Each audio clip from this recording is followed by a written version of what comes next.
निज रस में रमने वाला हूँ। मैं ही मेरा करता धरता, मुझ में पर का कुछ काम नहीं। मैं मुझ में रहने वाला हूँ, पर मैं मेरा विश्राम नहीं। मैं शुद्ध बुद्ध अविरुद्ध एक, पर परिणति से अप्रभावी हूँ। आत्मानुभूति से प्राप्त तत्व में ज्ञानानंद स्वभावी हूँ। मैं ज्ञानानंद स्वभावी हूँ। मैं ज्ञानानंद स्वभावी हूँ।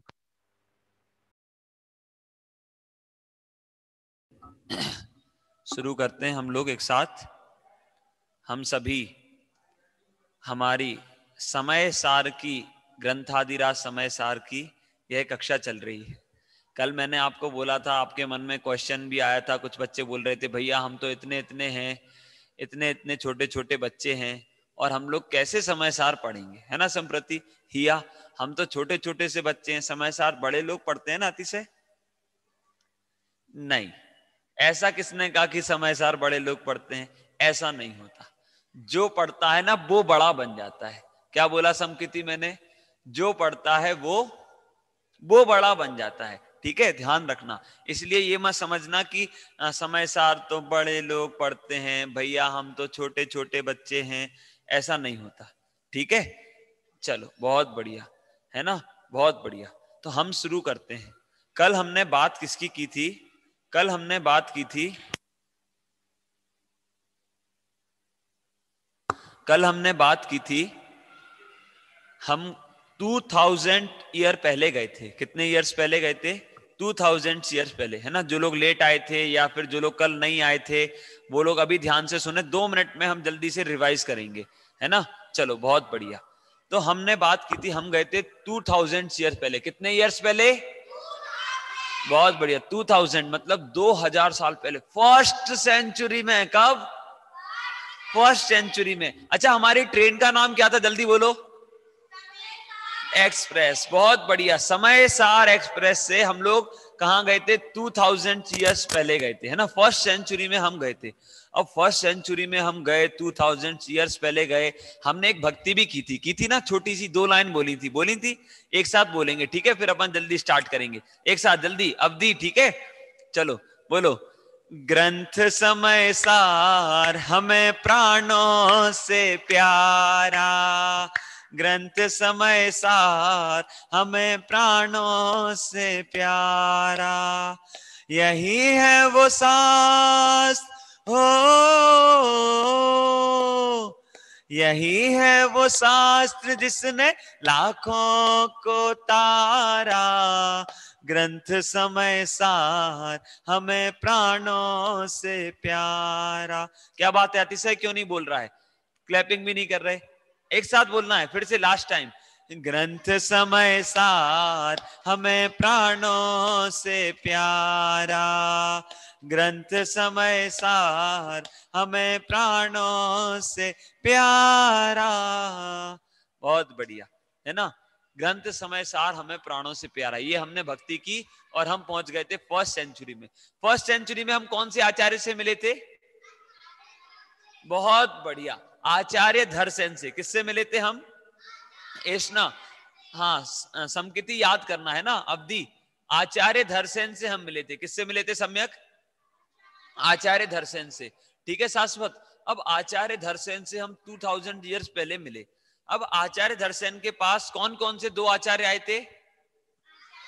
पुष्पदंत और आचार्य भूतबली। एक साथ बोलना है, आचार्य पुष्पदंत और आचार्य भूतबली। आचार्य पुष्पदंत। क्या बात है, आज अलवर में थोड़ा सा मौसम खराब हुआ था तो आप लोगों की मम्मियों ने खाने नहीं दिया क्या? आपको खाना दिया होगा ना, तो फिर एनर्जी से बोलो। पहले आचार्य पुष्पदंत, और दूसरे आचार्य आचार्य भूतबली। बहुत बढ़िया अंशिका। आचार्य पुष्पदंत और आचार्य भूतबली, ये दो आचार्य आचार्य धरसेन के पास आए थे। ठीक है, कब की बात कर रहे हैं अपन? First century. बहुत बढ़िया। अब आचार्य पुष्पदंत और भूतबली ने कौन सा ग्रंथ लिखा था? षट्खंडागम। Very good. कौन सा ग्रंथ लिखा था?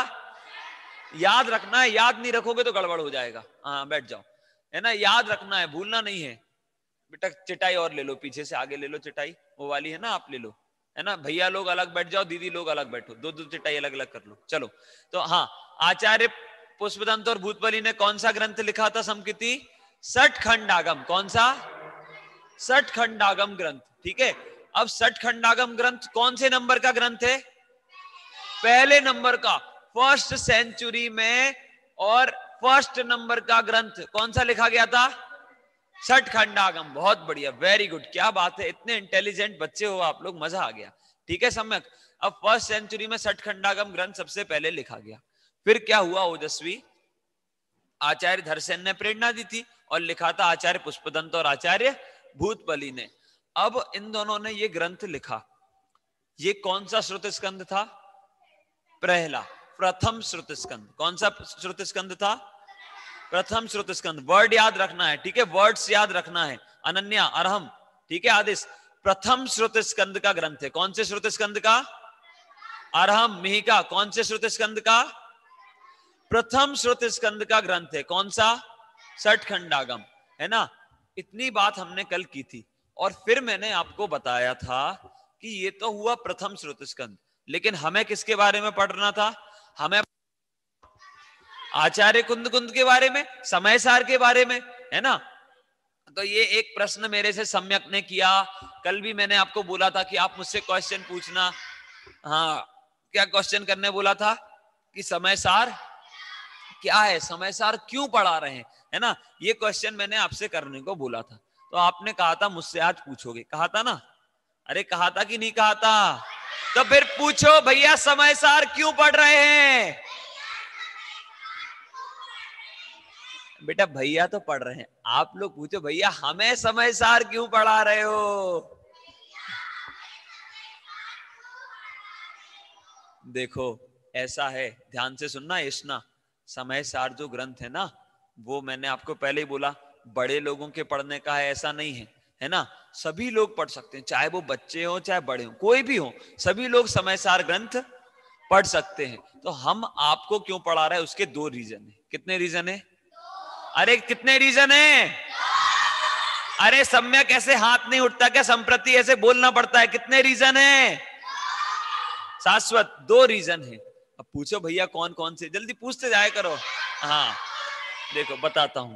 पहला रीजन तो है, हमें समय सार पढ़कर, क्या हमें समय सार बन पढ़कर अपने को भगवान आत्मा जानना है। क्या जानना है? अरे ऐसे बोल रहा है, अभी मैं बोल दूं, अभी आप लोग सब लोग क्लास में फर्स्ट आए हो तो कितनी जोर से बोलोगे, अरे मजा आ गया हम लोग क्लास में फर्स्ट आए, इतनी जोर से बोलोगे कि नहीं बोलोगे? बोलेंगे। तो फिर मैं तो आपको भगवान बता रहा हूं, तो आप लोग इतने ऐसे क्यों बोल रहे हैं? भगवान आत्मा पढ़ना है, ऐसे करना है। क्या बनना है? अपने को क्या समझना है? और जोर से क्या समझना है? बहुत बढ़िया, भगवान आत्मा। ठीक है, इसलिए हम समकृति क्या कर रहे हैं संप्रति, इसलिए हम समय सार पढ़ रहे हैं। ये तो कौन सा रीजन हुआ? First region. और सेकंड रीजन ध्यान रखना, सेकंड रीजन जल्दी से इधर ध्यान दो अनन्या इश्ना। सेकंड रीजन क्या है? सेकंड रीजन है, हमें भगवान आत्मा बताया गुरुदेव श्री कांजी स्वामी ने। किसने?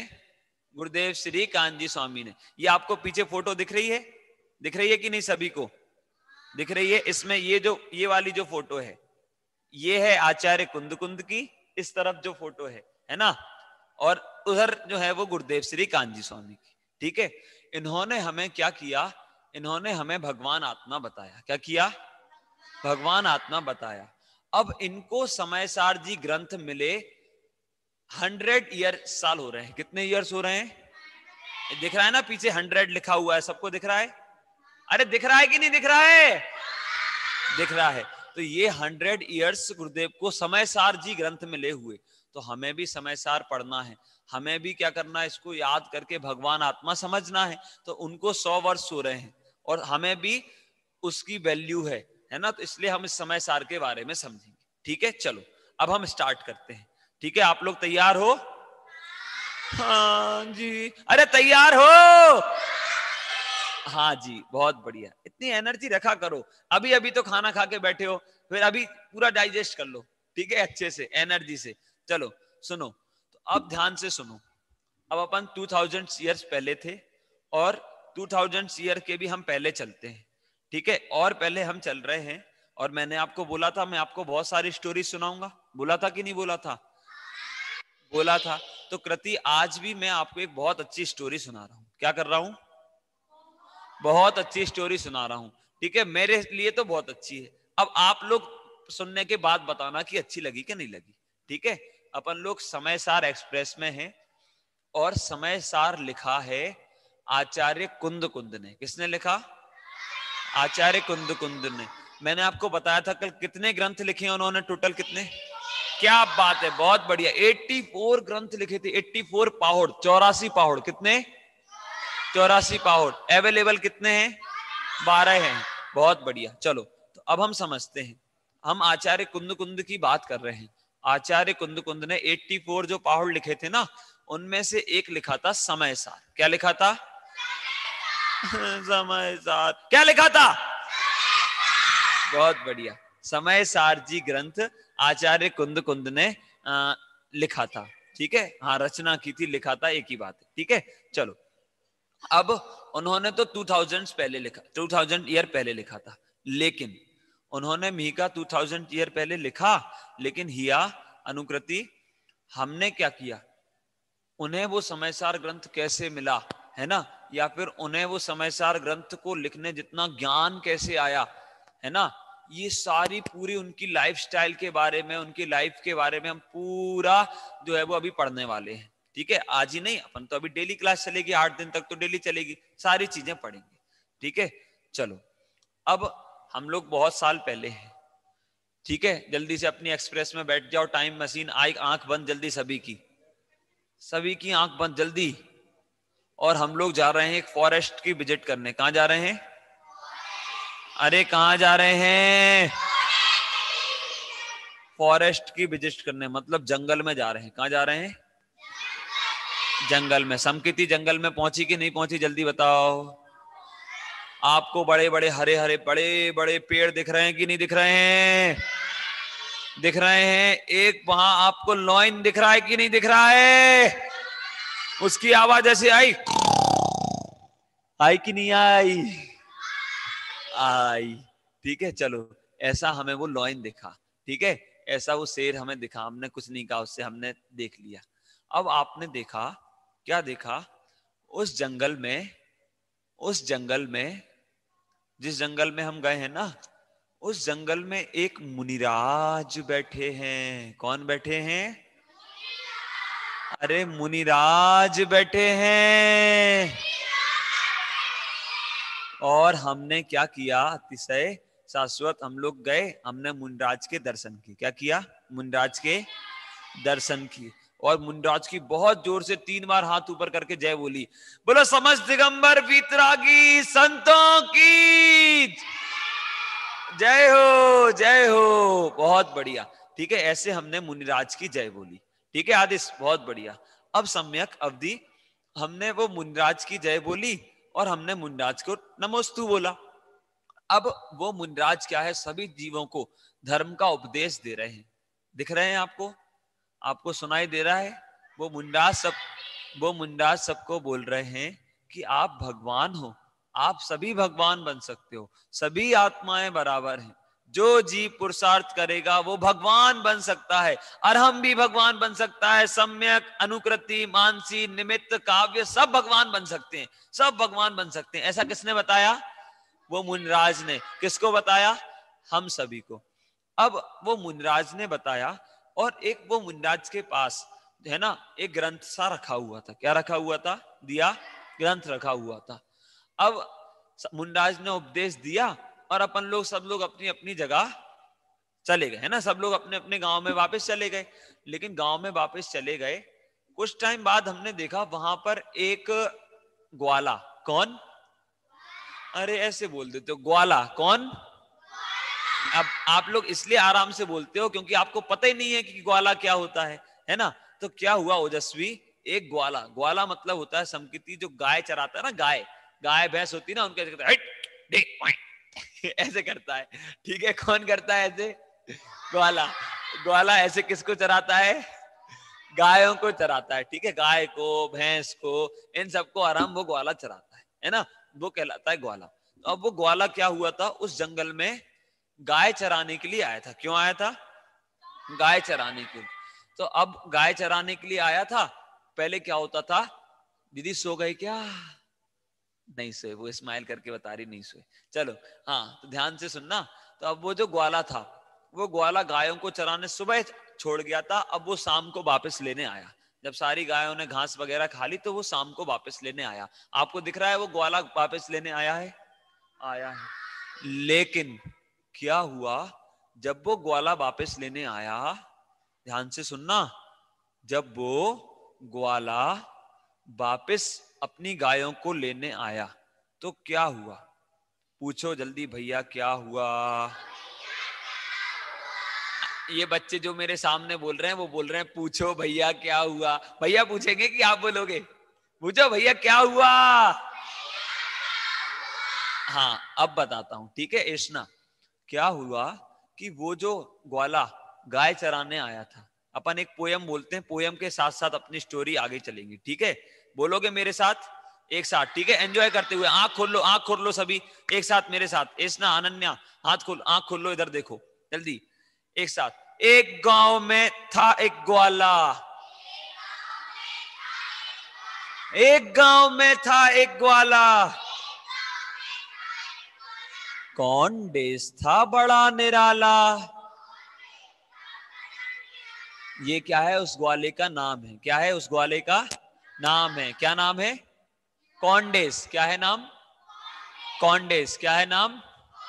हाँ, कौंडेस था बड़ा निराला, गाय चराने जंगल जाता।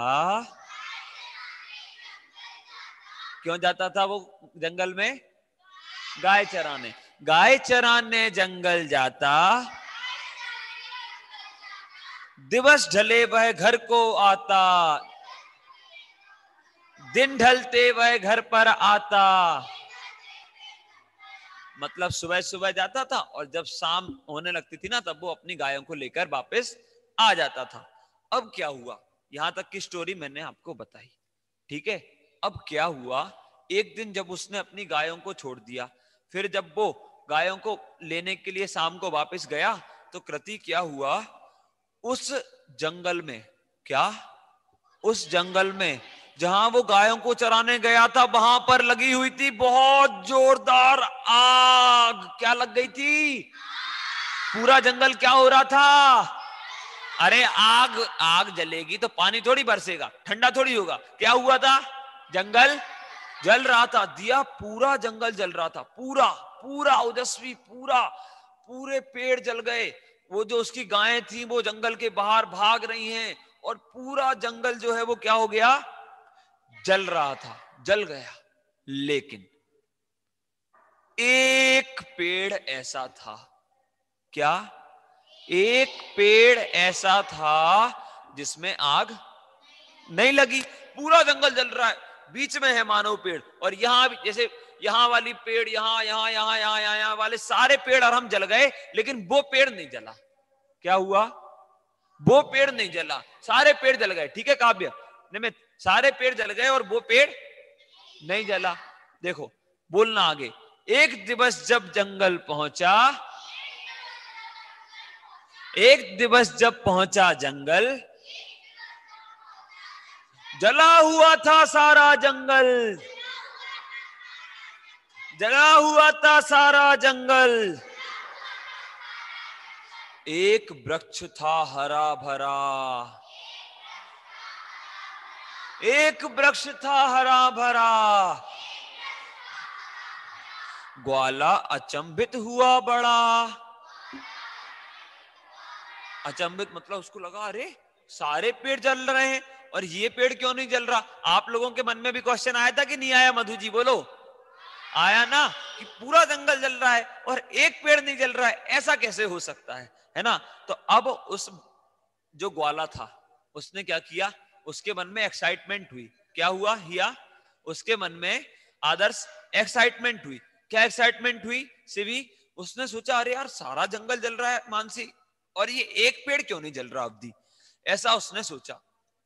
और ऐसा उसने सोचा तो वो क्या हुआ, वो पेड़ के पास गया, वो पेड़ के पास गया। अब अतिशय वो पेड़ के पास गया और उसने एक अतिशय देखा। क्या देखा?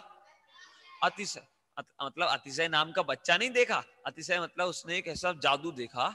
क्या जादू देखा? जो पेड़ नहीं जल रहा था ना, उसमें ऐसा नहीं था कि वो फायर प्रूफ था, उसमें किसी ने लेमिनेशन कर रखा था, ऐसा नहीं था। लेकिन उस पेड़ में क्या था, एक छोटा सा होल था। क्या था? छोटा सा होल। और उस होल के कारण अवधि, उस होल में जो मुनिराज जो उपदेश दे रहे थे ना, उनके पास जो शास्त्र था, वो शास्त्र उस पेड़ में रखा हुआ था। कहां रखा हुआ था? पेड़ में वो ग्रंथ रखा हुआ था। और वो ग्वाले का नाम क्या बोला था अपन ने? कॉन्डेस। बहुत बढ़िया। वो कॉन्डेस नाम के ग्वाले ने वो पेड़ देखा, जिस पेड़ में बीच में एक अलमारी जैसा छोटा सा छेद था। दीदी कितना सा छेद था? छोटा। और उसमें क्या रखा था? वो ग्रंथ। अब जैसे उस ग्वाले ने वो पेड़ देखा, और वो पेड़ देखा और उसमें ग्रंथ देखा, वो समझ गया कि ये ग्रंथ के ही वजह से ये पेड़ नहीं जल रहा है, ये पेड़ इतना शाश्वत हरा भरा है। ऐसा वो ग्वाला जो था वो समझ गया, और उसने वो शास्त्र को ऐसे नमस्कार किया। क्या किया? अब वो ग्वाला था, पढ़ा लिखा तो ज्यादा था नहीं, उसे आता जाता तो कुछ था नहीं, तो उसने क्या किया, बस दीदी उस शास्त्र को ऐसे नमस्कार किया। क्या किया? उस शास्त्र को नमस्कार किया। आदेश ऐसे ऐसे किया था क्या? हाँ ऐसे किया था। बहुत बढ़िया, बहुत बढ़िया आदेश है। ठीक है, उसने उस शास्त्र को नमस्कार किया। चलो आगे की पोयम जल्दी से बोलेंगे अपन, है ना। इधर देखो जल्दी। वृक्ष की कोटर में जिन शास्त्र, वृक्ष की कोटर, कोटर मतलब वो जो होल था ना, उसे कह रहे हैं कोटर। तो वृक्ष की कोटर में जिन शास्त्र, ग्वाला समझा सारी बात। एक्शन के साथ, ग्वाला समझा सारी बात, शास्त्र प्रभाव को जान लिया, जिन वाणी को नमन किया, जिन वाणी को नमन किया। अब क्या हुआ, उसने नमस्कार किया और फिर उसने सोचा कि अरे मैं क्या करूं, मुझे पढ़ना लिखना तो आता नहीं है, कुछ भी पढ़ना उसे नहीं आता था। बस वो ये समझ गया कि ये कोई बहुत अच्छी चीज है। क्या समझ गया समकृति वो सुखदा? ये कोई बहुत अच्छी चीज है, इसके कारण ये पेड़ नहीं जला है, मतलब अब मुझे इसको सेव करना चाहिए, ऐसा वो समझ गया। लेकिन वो सेव कैसे करे, उसे पढ़ना लिखना तो आता नहीं था, है ना। तो उसने क्या किया, वो जो जिनवाणी थी, वो जो ग्रंथ था ना, जो उसे कहां मिला था? पेड़ के अंदर। उस ग्रंथ को उसने उठाया और विनय पूर्वक अपने पास रख लिया।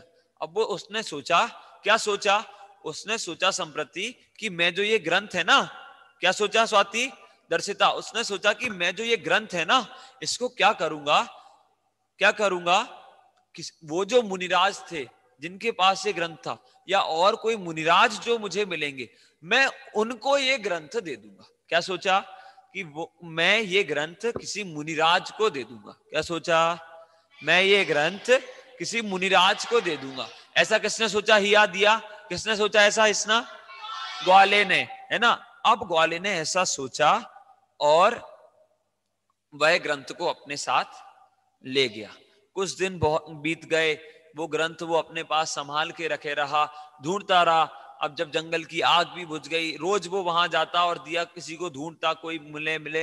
एक दिन देखा उसने सारे नगर में क्या था, बहुत धूमधाम से सब जैन समाज के लोग बहुत खुश थे, पूरे नगर के लोग बहुत खुश थे। क्यों खुश थे आपको पता? वो लोग भजन गा रहे थे। क्या कर रहे थे? भजन गा रहे थे। अरे तो भजन ऐसे ही गा रहे थे क्या भैया ओजस्वी? वो क्यों भजन गा रहे थे और कौन सा भजन गा रहे थे? वो गा रहे थे हमारे आंगने में आए मुनिराज, हमारो मन नाचे छे। क्या गा रहे थे? हमारे आंगने में आए मुनिराज, हमारो मन नाचे छे। ऐसा सब लोग खूब बढ़िया भजन गा रहे थे। तो अब वो ग्वाला ने वो मुनिराज वर्ड सुना। क्या किया कृति? उसने मुनिराज वर्ड सुना। तो उसने सोचा जरूर पक्का कोई जरूर महान पुरुष आए, क्योंकि जैन समाज के लोग सभी जो इतने खुश हैं, पूरे गांव के लोग बहुत खुश हैं, तो कोई ना कोई तो हमारे वहां पे आया है। तो उसने देखा, उसके मन में क्वेश्चन हुआ कि कौन आया है, कौन आया, कौन आया। तो ऐसे वो देखने के लिए वो वहां पर पहुंचा और उसने देखा कि जैसा आदमी, मतलब जैसा कोई, उसने वो पेड़ के नीचे बैठा हुआ देखा था जो कह रहा था कि किसी जीव को मारना नहीं चाहिए, सभी आत्माएं बराबर हैं, वैसे ही कोई नग्न दिगंबर पिछी कमंडल वाले महान पुरुष जिनकी सभी भक्ति कर रहे हैं वो उनके नगर में आए हैं।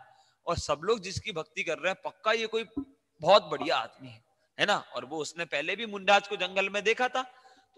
तो ऐसे ही अब क्या हुआ, उसने वो ग्रंथ, उसने सोचा कि मैं इनको ये ग्रंथ दे सकता हूं। क्या सोचा?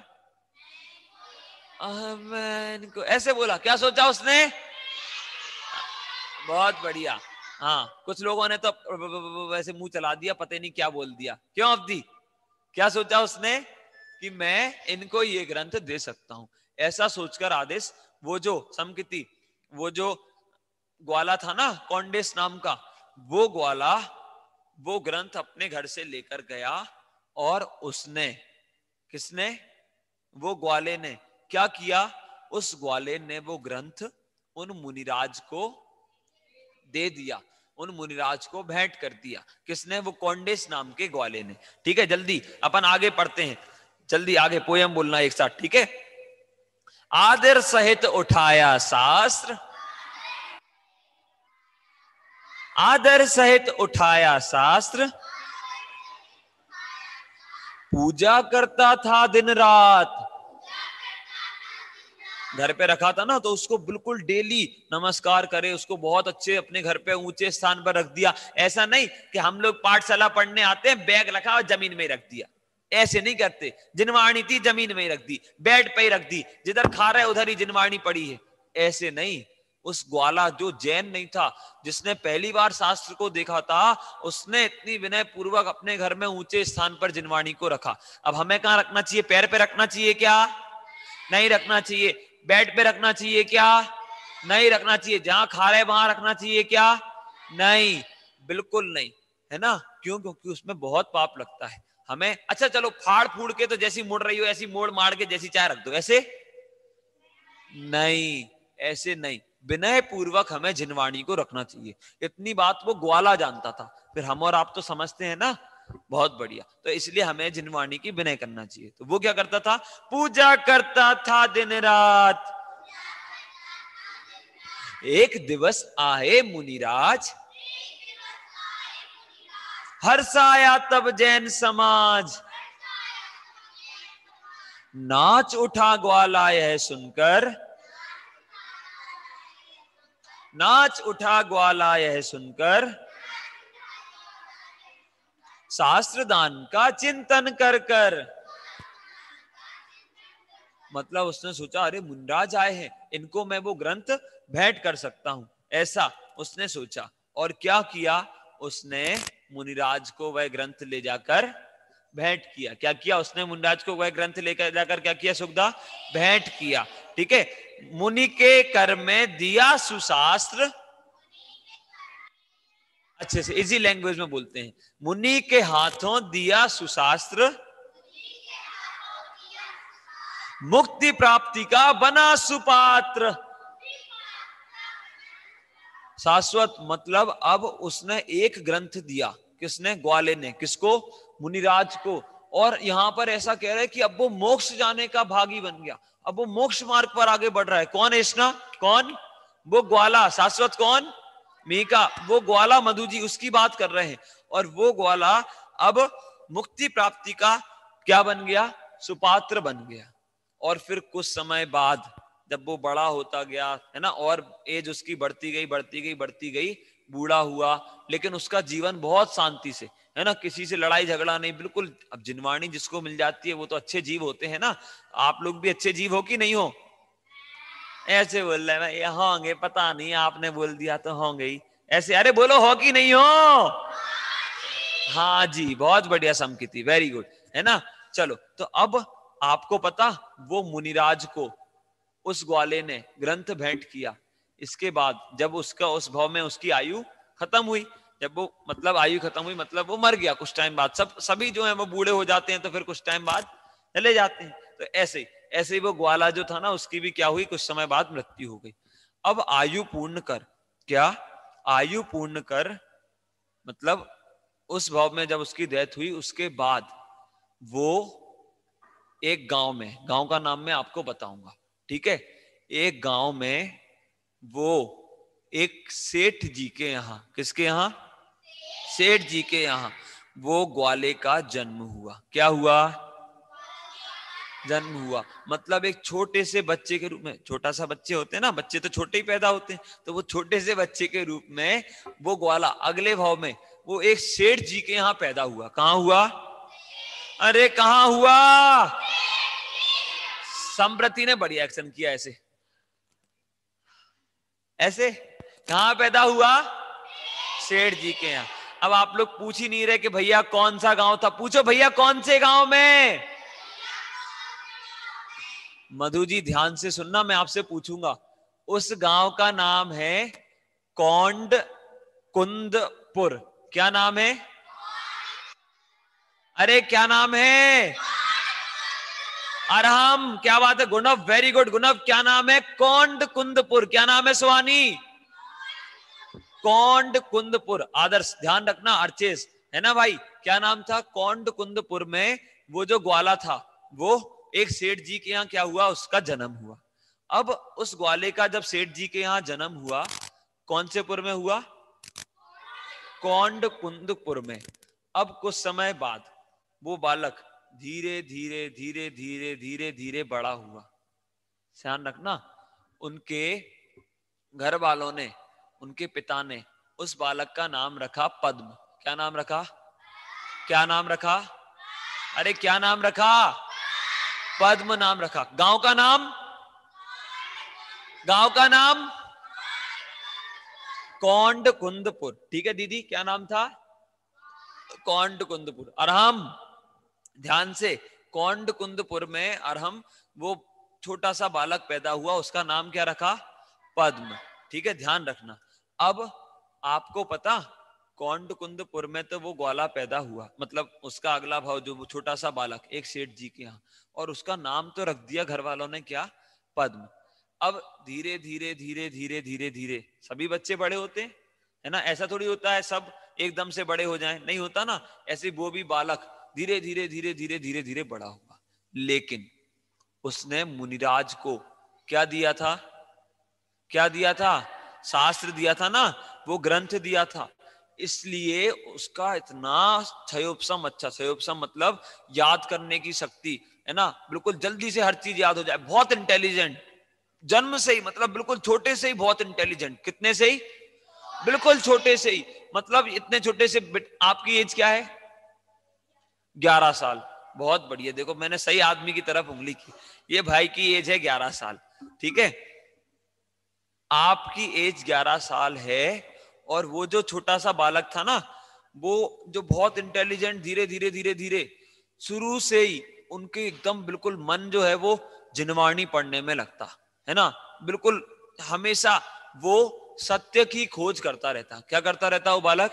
सत्य की खोज। क्या करता रहता? एक साथ बोलो, क्या कर?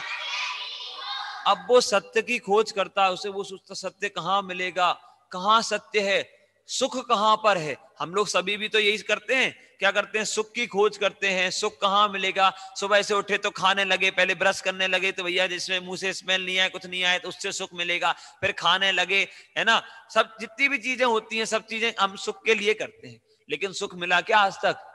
बोलो, एक बार खा लिया, फिर दूसरी बार क्यों खाते हो? एक बार में सुख मिल जाना चाहिए, नहीं मिला ना। ऐसे ऐसे ऐसे क्वेश्चंस वो बालक को होते थे। बहुत सोचता था, बहुत बहुत बहुत।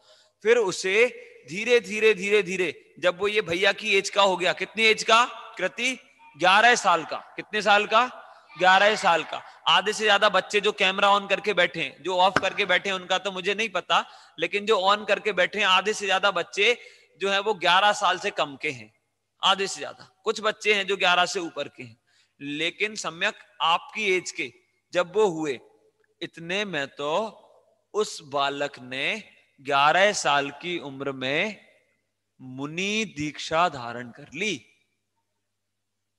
अरे वो मुनिराज बन गया। कौन बन गया? वो बालक का नाम क्या था? पद्म। पद्म नाम का बालक ने नंदी संघ में दीक्षा ले ली और वो पद्म नंदी मुनिराज बन गए। कौन बन गए? अरे यार ऐसे बोल रहे हो आप लोग, नोट भी करना, मैंने आपको बोला था कौन से मुनिराज बन गए? पद्म नंदी नाम के मुनिराज वो बन गए। कौन?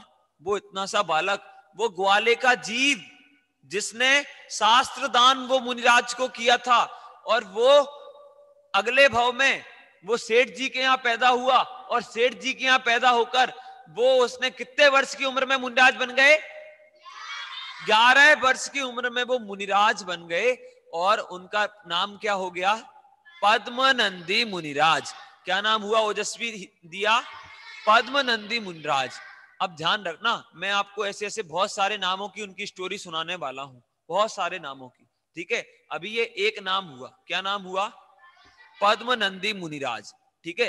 अब वो पद्मनंदी मुनिराज 11 वर्ष की उम्र में बन गए और निरंतर बिल्कुल आत्म ध्यान में लीन रहते। क्या करते?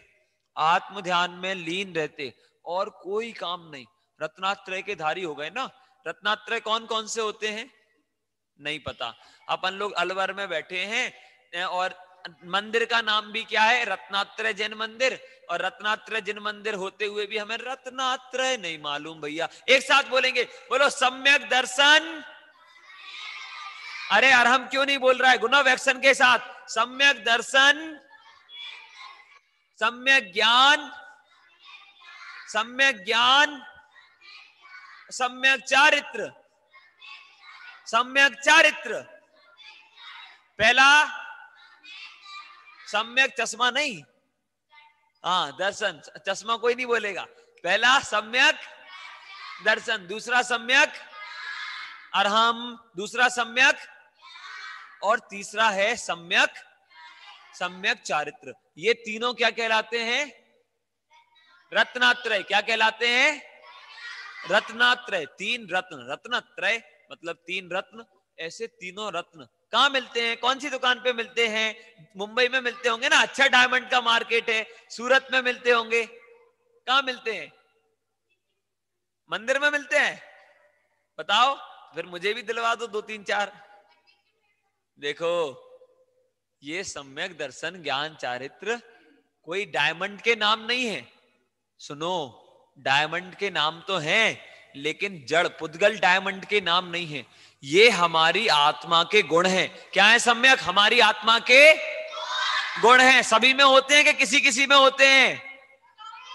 भैया आप जो बोल दो वो सही है। आप बोल दोगे सभी में होते हैं तो हम बोल देंगे सभी में होते हैं, और आप बोलोगे कि किसी किसी में होते हैं तो हम बोल देंगे किसी। ऐसा नहीं। देखो, ऐसा होता है क्या शक्कर का कोई दाना मीठा हो कोई खट्टा हो? बोलो, होता है क्या?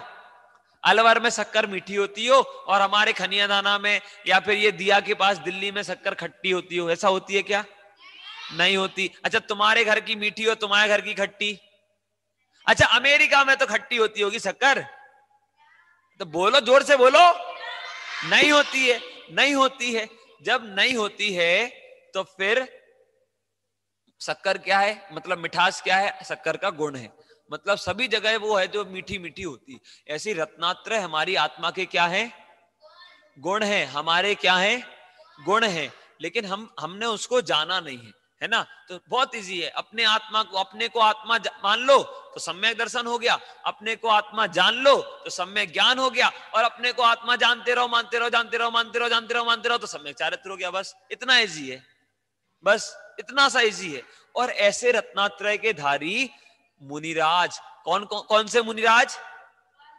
पद्म नंदी, बहुत बढ़िया। एक बार सभी लोग अपने अपने लिए क्लैपिंग तो कर दो। ऐसे ऐसे क्लैपिंग करने लगे, ऐसे वाली क्लैपिंग नहीं, जल्दी से अपन करेंगे 1 2 3। अरे मेरे साथ 1 2 3, 1 2 3। ऐसे ऐसे आवाज क्यों आई? आवाज नहीं आना चाहिए हवा में। 1 2 3, फिर ऐसे 1 2 3, और फिर लास्ट स्टेप है हा हा हा हा। बहुत बढ़िया, ठीक है। ध्यान रखना, अब जब मैं क्लैपिंग करने बोलूंगा ना तो ऐसी क्लैपिंग करना, ठीक है। चलो, तो ऐसे अब वो पद्म नंदी मुनिराज बन गए, और पद्म नंदी मुनिराज रत्नात्रय के धारी, जिनकी सभी लोग पूजन कर रहे हैं, जितने लोग भी थे, है ना, सभी उनकी पूजन करें। 11 वर्ष के, सोचो तो, ये सम्यक हमारा सामने दिख रहा है, ये 11 साल का है, इतना सा, और इतना सा 11 साल का है ये भैया, हमें इतना सा 11 साल का दिख रहा है। और अपन तो बोल रहे थे समय सार जो है वो बड़े लोगों के पढ़ने की चीज है। अरे 8 वर्ष की एज से, कितनी वर्ष की एज में? 8 वर्ष की एज से आप सम्यक दर्शन प्रकट कर सकते हो, सम्यक दर्शन प्रकट कर सकते हो। और ऐसे ही वो बालक ने 11 वर्ष की उम्र में तो रत्नात्रय प्रकट कर लिया। सोचो, 11 वर्ष के बच्चे कितने छोटे लगते हैं, लगते हैं कि नहीं लगते हैं? लगते हैं। और वो मुनिराज 11 वर्ष में पिछी कमंडल हाथ में लिए हुए ऐसे विहार कर रहे हैं। सोचो, आंख बंद करो, जल्दी से देखो कैसे पद्मनंदी मुनिराज आत्मा के ध्यान में ऐसे छोटे से दिख रहे हैं, लेकिन वो छोटे नहीं हैं, वो सबसे बड़े हो गए। तीनों लोक में पूज्य वो मुनिराज हो रहे हैं। क्यों? क्योंकि उन वो रत्नात्रय के धारी हैं। और ऐसे पद्मनंदी मुनिराज कैसे अच्छे लग रहे हैं, कितने अद्भुत लग रहे हैं, है ना? लग रहे हैं कि नहीं लग रहे हैं? लग रहे हैं। एक साथ बोलेंगे सभी, छोटे छोटे मुनिवर हो गए निहाल। बोलो, छोटे छोटे मुनिवर हो गए निहाल। अच्छे से समझ में नहीं आया क्या? एनर्जी के साथ आचार्य पद्म मुनिराज पद्मनंदी को याद करो। एक साथ बोलो, छोटे छोटे मुनिवर हो गए निहाल, छोटे छोटे मुनिवर हो गए निहाल। निज परिणति का देखो रे कमाल, निज परिणति का देखो रे कमाल। छोटे छोटे मुनिवर हो गए निहाल, छोटे छोटे मुनिवर हो गए निहाल। निज परिणति का देखो रे कमाल, निज परिणति का देखो रे कमाल। ऐसे हमने छोटे से उन पद्मनंदी मुनिराज के कौंडकुंदपुर में दर्शन किए। क्या किए? दर्शन किए। इतनी बात मैंने आपको आज बताई। अब आज का हमारा टाइम हो गया। कल मैं आपको बताऊंगा कि उन्होंने कौन से, किससे दीक्षा ली, है ना, उनके गुरु कौन थे जिनसे उन्होंने दीक्षा ली, है ना। कितनी वर्ष की एज में ली थी? 11 वर्ष की एज में। किसने? किसने? अरे पद्म नंदी ने थोड़ी ली थी, पद्म नामक बालक ने ली थी, और वो मुनिराज बने। नंदी संघ में उन्होंने दीक्षा ली थी, इसलिए पद्म नंदी मुनिराज वो बने। ठीक है, एक नाम याद रखना, क्या हो गया? पद्म नंदी मुनिराज। ठीक है, इतना नाम आप लोग याद रखेंगे। बाकी के और नाम की स्टोरी मैं आपको धीरे धीरे धीरे धीरे बहुत सारी स्टोरी हम सुनाने वाले हैं। हम ये समय सार जी पढ़ेंगे ना, तो आप लोगों को बहुत इंटेलिजेंट आप हो जाओगे। हम लोग समय सार के ग्रंथ के बारे में पढ़ेंगे, आचार्य कुंद कुंद के बारे में, आचार्य अमृत चंद्र के बारे में। मैं आपको बहुत बहुत बहुत स्टोरी सुनाने वाला हूँ, बहुत सारी।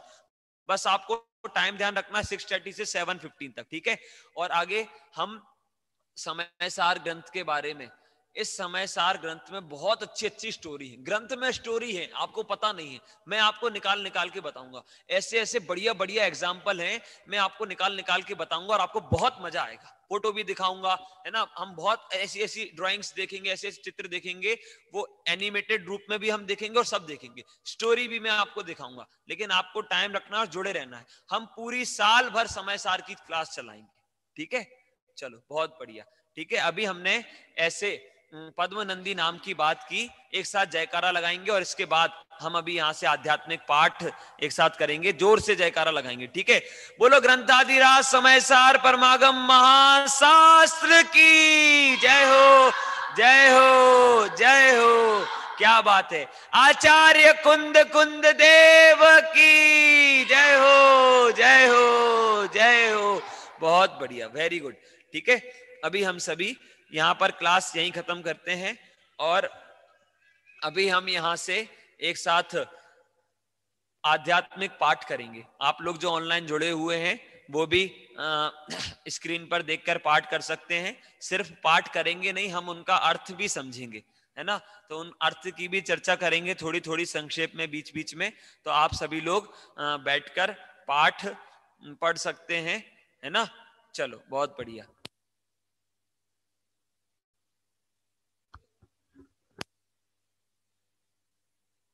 चलो तो हम लोग यहाँ से पाठ प्रारंभ करते हैं और आप लोग भी हमारे साथ बोलेंगे आध्यात्मिक पाठ। जिनेंद्र अर्चना में पृष्ठ क्रमांक है 240। पृष्ठ क्रमांक क्या है? 240 पर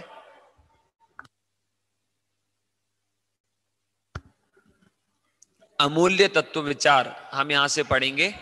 बहुत बढ़िया। हाँ, ले लें आप सभी लोग अमूल्य तत्व विचार, पृष्ठ क्रमांक 240, जिनेंद्र अर्चना। भी आपके सामने आएगा, एक साथ हम पढ़ेंगे। बहु पुण्य पुंज प्रसंग से शुभ देह मानव का मिला, तो भी अरे भव चक्र का पेराना एक कभी टला।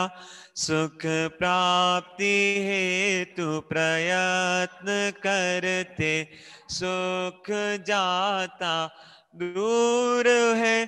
तू क्यों भयंकर भाव मरण प्रवाह में चकचूर है। लक्ष्मी बड़ी अधिकार भी पर बढ़ गया क्या बोलिए। परिवार और कुटुंब है क्या वृद्धि नय पर तौलिए। संसार का बढ़ना रे नर देह की यह हार है। नहीं एक क्षण तुझको अरे इसका विवेक विचार है। निर्दोष सुख निर्दोष आनंद लो जहाँ भी प्राप्त हो। यह दिव्य अंतस्तत्व जिससे बंधनों से मुक्त हो। पर वस्तु में मूर्छित ना हो, इसकी रहे मुझको दया। वह सुख सदा ही त्याज्य रे पश्चात जिसके दुख भरा। मैं कौन हूँ आया कहाँ से, रूप क्या संबंध दुखमय कौन है। स्वीकृत करूं परिहार क्या, इसका विचार विवेक पूर्वक शांत होकर कीजिए। तो सर्व आत्मिक ज्ञान के सिद्धांत का रस पीजिए। किसका वचन उस तत्व की उपलब्धि में शिवभूत है। निर्दोष नर का वचन रे वह स्वानुभूति प्रसूत है। तारो अरे तारो निजात्मा शीघ्र अनुभव कीजिए। सर्वात्म में समदृष्टि जो यह बच हृदय लख लीजिए। सर्वात्म में समदृष्टि द्यो यह, बच हृदय लख लीजिए। बहुत अद्भुत यह अमूल्य तत्व विचार हमने पढ़ा। नाम ही कैसा अद्भुत है, अमूल्य तत्व विचार। तत्व विचार जो है वो कैसा है, अमूल्य है, जिसकी कोई, एक तो तत्व अमूल्य है और जो जीव तत्व का विचार करते हैं वो भी अमूल्य है। तो देखिए कितनी अच्छी बात इसमें कही, बहु पुण्य पुंज प्रसंग से शुभ देह मानव का मिला। बहुत पुण्य के उदय से हमें यह मनुष्य देह प्राप्त हुई है और हम व्यर्थ में इसको, तो भी अरे भव चक्र का फेराना एक कभी टला। मनुष्य देह तो प्राप्त हुई, लेकिन मनुष्य देह जो प्राप्त होने के पश्चात भव के नाश का उद्यम जो है हमने अभी तक नहीं किया। हम सुख की प्राप्ति हेतु प्रयत्न तो करते हैं, लेकिन वह सुख कैसा है, वह सुख क्षणिक सुख है, वह सुख हमारे वास्तविक सुख को दूर करने वाला है, वो सुख है ही नहीं, वह तो सुखाभास है। तो इसलिए यहां पर कह रहे हैं कि सुख प्राप्ति हेतु प्रयत्न करते सुख जाता दूर है। हम क्योंकि जैसे दिल्ली जाना हो और चेन्नई की ट्रेन में बैठ गए तो दिल्ली से दूर जाते जाएंगे, वैसे यदि सुख जहां पर है वहां उसको नहीं ढूंढेंगे तो फिर उससे विपरीत दिशा में जा रहे हैं तो दुख ही प्राप्त होगा। और जिस लक्ष्मी परिवार इत्यादि के बढ़ने में हम सुख को मानते हैं, हम अपने आप को बड़ा मानते हैं, वो कह रहे हैं लक्ष्मी बड़ी अधिकार भी, पर बढ़ गया क्या, बोलिए क्या बढ़ गया, ऐसा विशेष क्या हो गया, जिसके पास पैसा हो जाता है उसके सींग निकल आते हैं क्या, बताइए, कुछ नहीं होता। तो फिर लक्ष्मी बड़ी अधिकार भी, पर बढ़ गया क्या, बोलिए ऐसा क्या बढ़ गया, कुछ भी नहीं बढ़ता, अनंत गुण पहले से ही भरे हुए हैं, उसमें से कुछ भी कम नहीं होता है। ऐसा बहुत अद्भुत यह अमूल्य तत्व विचार हमने यहां से पढ़ा। और अब हम सभी यहां से अगला पाठ जिनेंद्र अर्चना में से ही पढ़ेंगे, उसके पश्चात हम सभी अध्यात्म पूजांजलि में से भी कुछ पाठ पढ़ेंगे। अभी हम सभी प्रश्न क्रमांक आप सभी निकाल लेवे 237, नीरव निर्जर जिसे भावनावत्ती सी भी हम कहते हैं, प्रश्न क्रमांक 237 पर जो अभी हमने अमूल तत्व विचार पढ़ा उसके ही पूर्व की रचना है, आपकी स्क्रीन पर भी आएगा, आप सभी लोग भी देखकर एक साथ बोलेंगे, नीरव निर्जर अमूल तत्व विचार, नीरव निर्जर भावनावत्ती सी। शांत लय से हम पढ़ेंगे एक साथ। प्रेम भाव हो सब जीवों से, गुणी जनों में हर्ष प्रभो, करुणा स्रोत बहे दुखियों पर, दुर्जन में मध्यस्थ विभो। यह अनंत बलशील आत्मा हो शरीर से भिन्न प्रभु, ज्यों होती तलवार म्यान से, वह अनंत बल दो मुझको। सुख दुख बैरी बंधु वर्ग में, कांच कनक में समता हो, वन उपवन प्रासाद कुटी में, नहीं खेद नहीं ममता हो। जिस सुंदरतम पथ पर चल कर, जीते मोह मान मन मत, वह सुंदर पथ ही प्रभु मेरा, बना रहे अनुशीलन पथ। एक इंद्रिय आदिक प्राणी की, यदि मैंने हिंसा की हो, शुद्ध हृदय से कहता हूँ वह निष्फल हो दुष्कृत्य प्रभो। मोक्ष मार्ग प्रतिकूल प्रवर्तन जो कुछ किया कसायों से, विपथ गमन सब काल उस मेरे मिट जावे सद्भावों से। चतुर वैद्य विश्वेक्षत करता त्यों प्रभु मैं भी आदि उपान। अपनी निंदा आलोचन से करता हूँ पापों को शांत। सत्य अहिंसा दिक व्रत में भी मैंने हृदय मलिन किया। व्रत विपरीत प्रवर्तन करके शीलाचरण विलीन किया। कभी वासना की सरिता का गहन सलिल मुझ पर छाया। पी पी कर विषयों की मदिरा मुझ में पागलपन आया।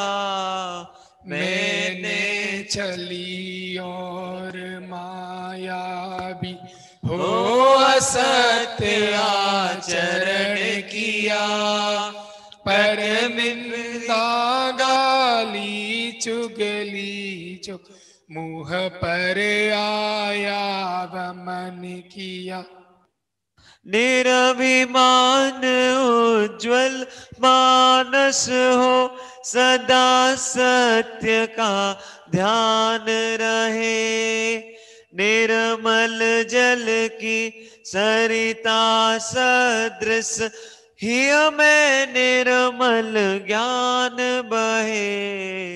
मुनि चक्री शक्री के ही में जिस अनंत का ध्यान रहे। गाते वेद पुराण जिसे वह परम देव मम हृदय रहे। दर्शन ज्ञान स्वभावी जिसने सब विकार ही वमन किए। परम ध्यान गोचर परमात्म परम देव मम हृदय रहे। जो भव दुख का विध्वंसक है विश्व विलोकी जिसका ज्ञान। योगी जन के ध्यान गम्य बसे हृदय में देव महान। मुक्ति मार्ग का दिग्दर्शक है जन्म मरण से परम अतीत। निष्कलंक त्रैलोक्यदर्शी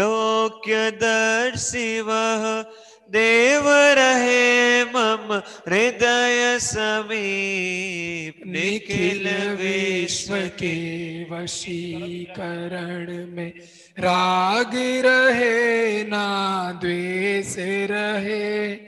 शुद्ध अतीन्द्रिय ज्ञान स्वरूपी परम देव मम हृदय रहे। देख रहा जो निखिल विश्व को कर्म कलंक विहीन विचेत। स्वच्छ भी निर्मल निर्विकार वह देव करे मम हृदय पवित्र। कर्म कलंक अछूत न जिसका कभी छू सके दिव्य प्रकाश। मोह तिमिर को भेद चला जो परम शरण मुझको वह आप। जिसकी दिव्य ज्योति के आगे फीका पड़ता सूर्य प्रकाश, स्वयं ज्ञानमय स्वपर प्रकाशी परम शरण मुझको वह आप। जिसके ज्ञान रूप दर्पण में स्पष्ट झलकते सभी पदार्थ, आदि अंत से रहित शांत शिव परम शरण मुझको वह आप।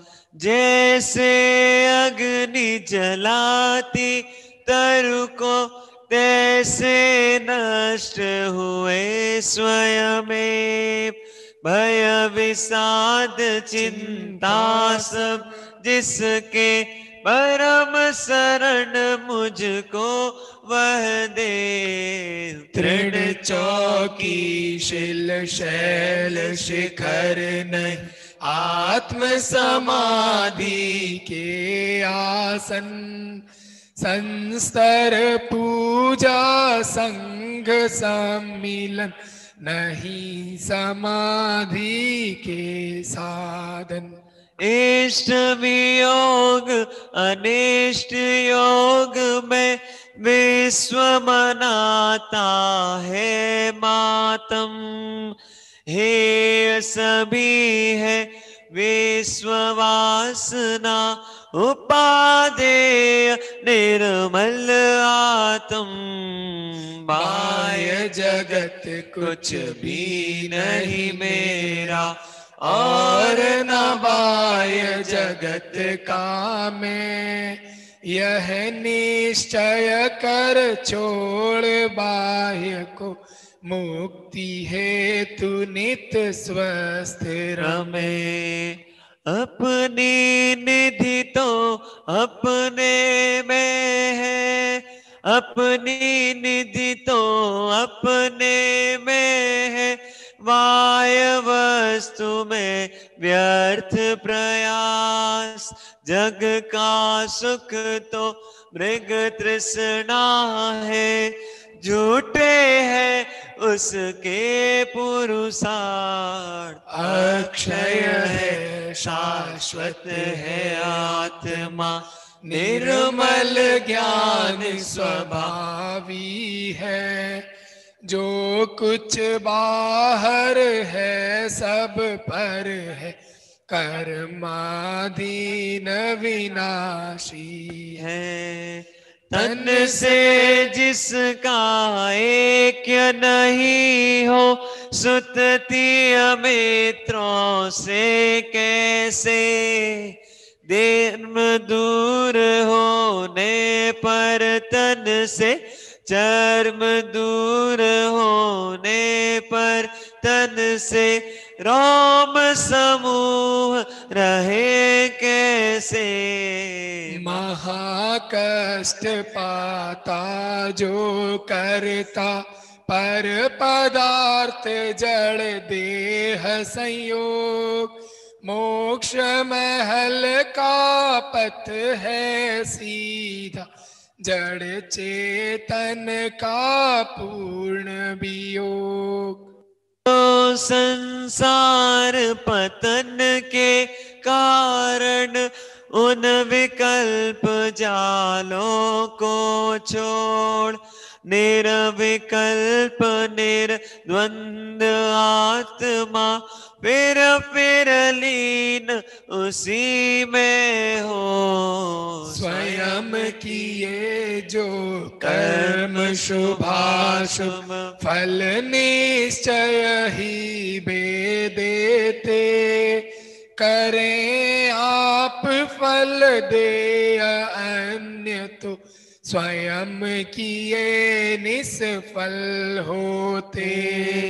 अपने कर्म सिवाय जीव को कोई न फल देता कुछ भी, पर देता है यह विचार तज स्थिर हो छोड़ प्रमादि बुद्धि, निर्मल सत्य शिवम सुंदर है, अमित गति वह देव महान, शाश्वत निज में अनुभव करते, पाते निर्मल पद निर्वाण, पाते निर्मल पद निर्वाण।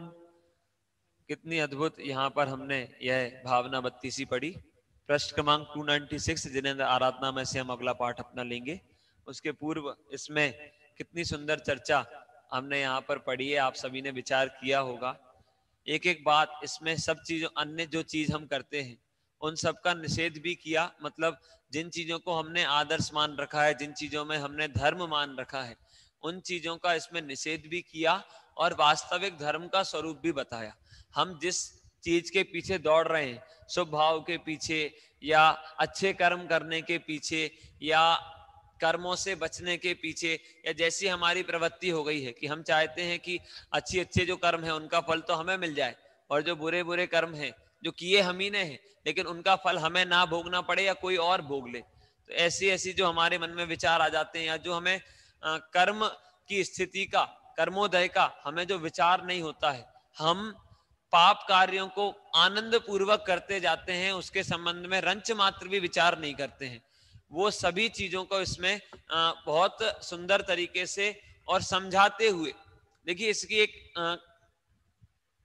अच्छाई है या ये कुछ भी समझे विशेषता है कि इसमें ये जो रचना है इसमें आपको किस चीज का त्याग करना है ये तो बताया है, नास्ति से तो कथन किया ही है, साथ में किसका ग्रहण करना है ये भी इसमें बताया है कि आपको अन्य चीजों का जो पाप कार्य है उनका त्याग तो करना ही है, इसके साथ साथ पुण्य भाव का त्याग करना। लेकिन बात किसकी करना, ग्रहण किसको करना, तो शुद्ध भाव को ग्रहण करना।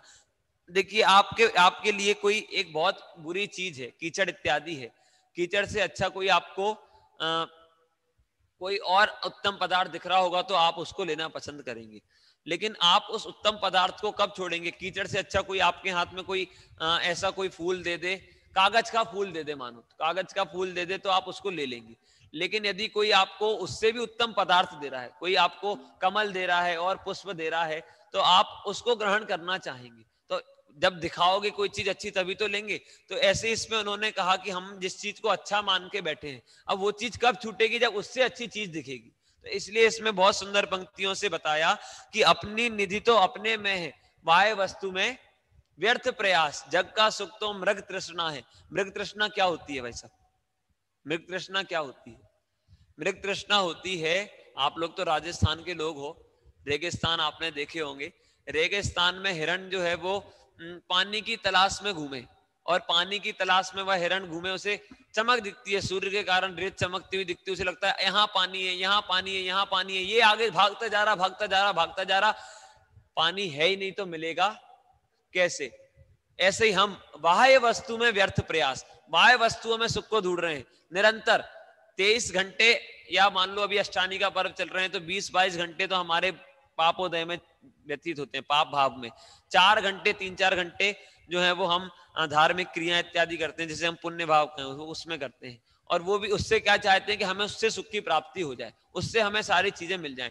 लेकिन यहाँ पर तो ये कह रहे हैं कि उससे भी सुख की प्राप्ति नहीं होगी, बाह्य वस्तु में तो व्यर्थ प्रयास कर रहे हैं। जग का सुख तो कैसा है? मृग तृष्णा के समान है। हमें लगता है इस काम में मिल जाएगा, इस काम में मिल जाएगा, थोड़ा और थोड़ा और थोड़ा और, 25 साल तक पढ़ाई कर लेंगे, अच्छी नौकरी लग जाएगी, फिर मिल जाएगा, फिर 25 साल बाद फिर शादी कर लेंगे तो मिल जाएगा, फिर इसके बाद जो है वो अभी और कुछ साल कमा के रख लेंगे, फिर मिल जाएगा। तो ऐसे ऐसे करते करते करते करते कब मिलेगा, अब मिलेगा, अब मिलेगा, अब मिलेगा, करते करते करते करते हम भी वो हिरण की भांति वहां पर सुख मान रहे हैं, रेत में पानी मान रहे हैं। उसे जिस प्रकार नहीं मिलता उस प्रकार हमें भी बाह्य वस्तु में सुख मिलने वाला नहीं है।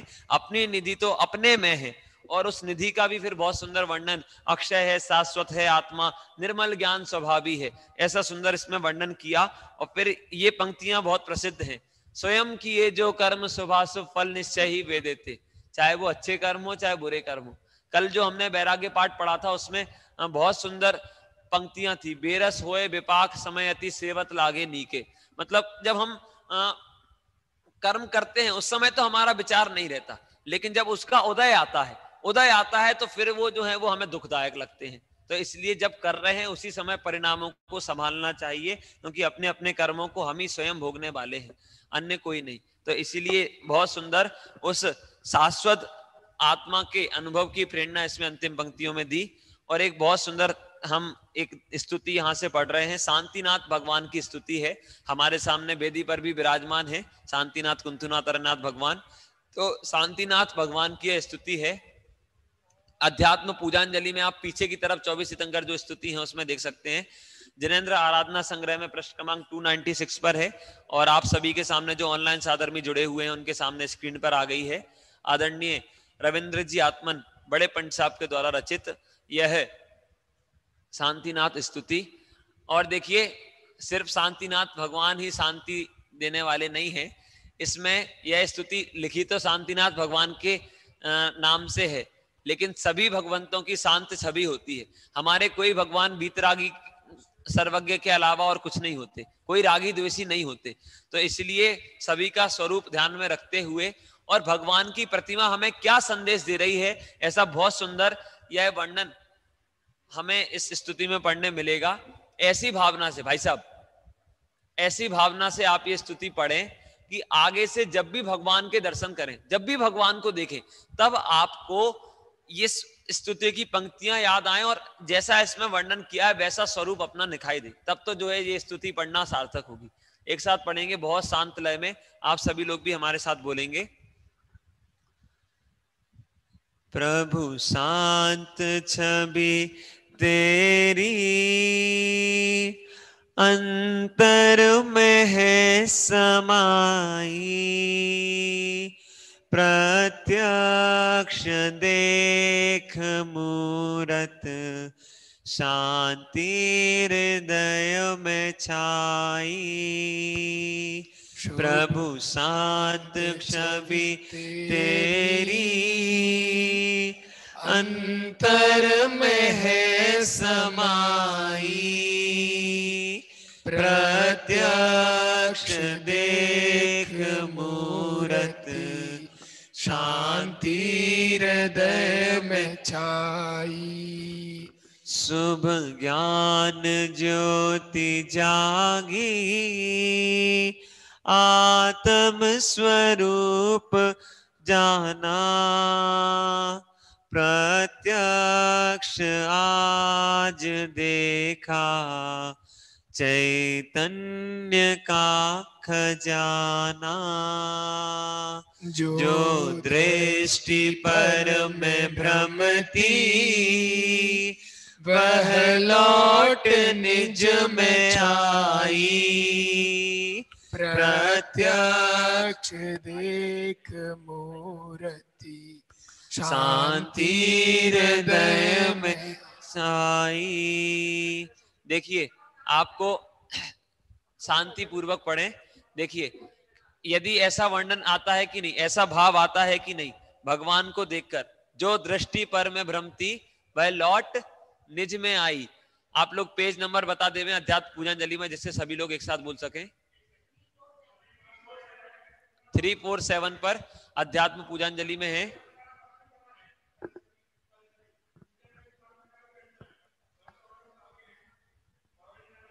चलिए, हाँ चलिए, जो भी निर्देश आपको दिए गए हैं उनका आप पालन करेंगे। हाँ, आगे पढ़ते हैं। अक्षय अक्षय निधि को पाने, चरणों में प्रभु के आया, पर प्रभु ने मूक रह कर मुझको भी प्रभु बताया। अंतर में प्रभुता मेरे निश्चय प्रतीति आई, प्रत्यक्ष देख मूर्ति शांति हृदय में छाई। हे देव को लख, खुद ही हुआ अकामी। है आस पर की झूठी, मैं पूर्ण निधि का स्वामी। पर्यायहीनता से मुझ में कमी न आई। प्रत्यक्ष देख मूर्ति, शांति हृदय में छाई। देखिए कितनी अच्छी बात कह दी। दिखती है कि नहीं? प्रत्यक्ष देख मूरत मतलब भगवान की मूरत नहीं, ऐसा कह रहे हैं कि आप में मैंने अपनी मूरत देखी, मैं प्रत्यक्ष, मैंने आपने अपने को प्रत्यक्ष देखा। अब जो पंक्तियां आ रही हैं इनको आप बहुत ध्यान से पढ़ें, और जिन्होंने थोड़ा भी 47 शक्तियां पढ़ी हैं उनको इसका बहुत आनंद आएगा, और नहीं आएगा, नहीं समझ में आएगा तो मैं आपको बताऊंगा भी। एक साथ पढ़ेंगे। मम भाव भाव शक्ति, पामरता मेट देगी।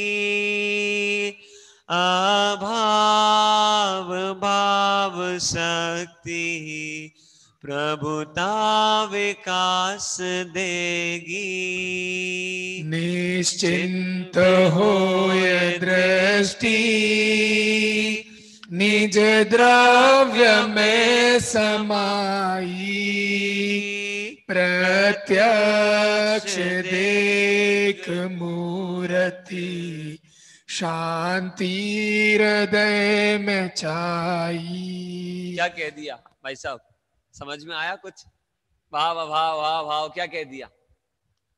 मम भाव अभाव शक्ति पामरता मेट देगी। मुझ में, हम में, सभी में अनंत शक्तियां हैं, उसमें से एक शक्ति है भाव अभाव शक्ति। भाव मतलब होता है स्वभाव, भाव मतलब स्वभाव, और हमारा स्वभाव क्या है? अनंत गुण, ज्ञान आदि अनंत गुण हमारा स्वभाव है। किसका अनंत गुण स्वभाव? भगवान की बात कर रहे हैं ना यहाँ? अरे बताइए, भगवान की बात कर रहे हैं क्या? बोल ही नहीं रहे हैं आप। अपनी बात कर रहे हैं, हमारी बात कर रहे हैं। मास्क लगा लिए लेकिन गर्दन तो हिल सकती है ना, तो उससे तो इशारे करिए। हमारी बात कर रहे हैं, हमारी बात कर रहे हैं। इसमें क्या बताया? स्वभाव का कभी भी अभाव नहीं होता। भाव अभाव शक्ति मतलब जो विद्यमान है उसका कभी अभाव नहीं होगा। इससे क्या हुआ? क्या पंक्ति लिखी है? मम भाव अभाव शक्ति, वितराग जी थोड़ा ऊपर करें। मम भाव अभाव शक्ति पामरता मेट देगी, मतलब मैं गरीब हूं, मेरे पास संपत्ति कम है, ऐसा जो भाव है वो मिट गया। क्यों? क्योंकि हमेशा सदा कैसे हैं?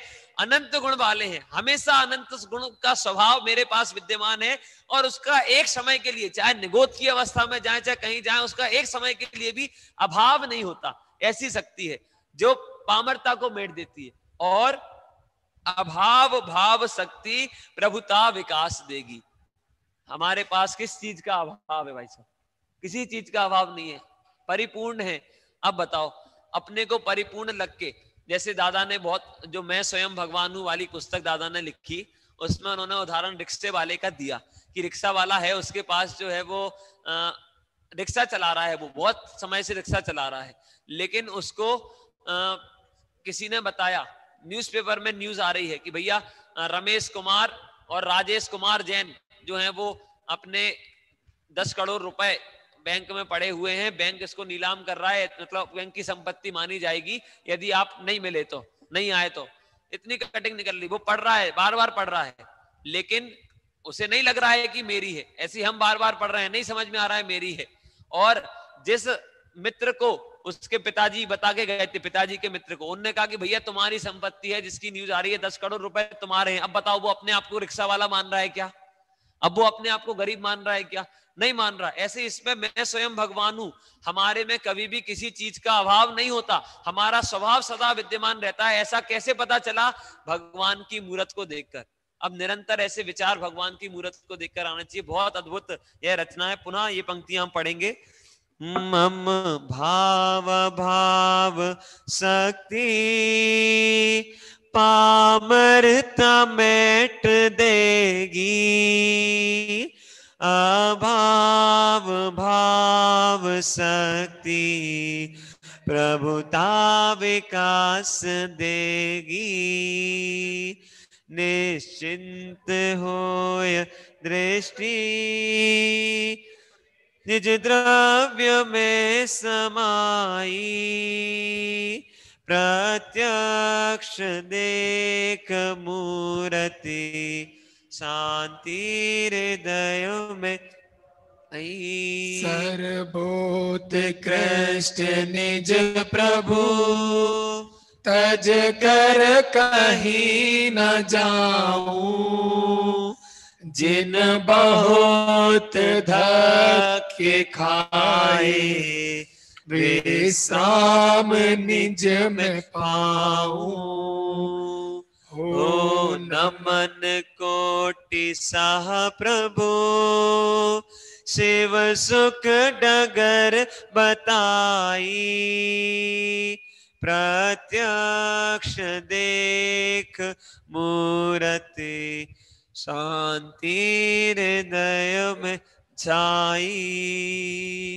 प्रभु शांत छवि तेरी अंतर में है समाई।